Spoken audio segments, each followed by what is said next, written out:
দেশ জুড়ে আজ মুক্তি পেয়েছে মনস্তাত্ত্বিক থ্রিলার ঘরানার ছবি শ্যামাকাব্য ও ভৌতিক ঘরানার ছবি ডেড বডি। সরকারি অনুদানে শ্যামাকাব্য নির্মাণ করেছেন পরিচালক বদরুল আনাম সৌদ। অন্যদিকে মধুমিতা, মনিহার, ছায়াবাণী সহ দেশ জুড়ে 40টি প্রেক্ষাগৃহে মুক্তি পেয়েছে মোহাম্মদ ইকবাল পরিচালিত ডেড বডি। 10 মে একযোগে প্রেক্ষাগৃহ ও ওটিটিতে মুক্তি পাচ্ছে অঞ্জন দত্তের সিনেমা চালচিত্র এখন। সেই ধারাবাহিকতায় এবার মুক্তি পেয়েছে ট্রেলার। গুরু শিষ্য অর্থাৎ মৃণাল অঞ্জনের বন্ধুত্বের গল্প নিয়েই অঞ্জন বুনেছেন এই ছবির কাহিনী।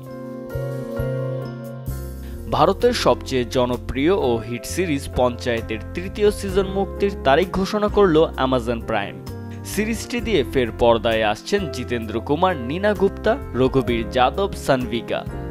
28 মে ওটিটি প্ল্যাটফর্ম প্রাইমে মুক্তি পাবে পঞ্চায়েত 3। ভারতের তামিল ইন্ডাস্ট্রির জনপ্রিয় সুরকার প্রবীণ কুমার আর নেই।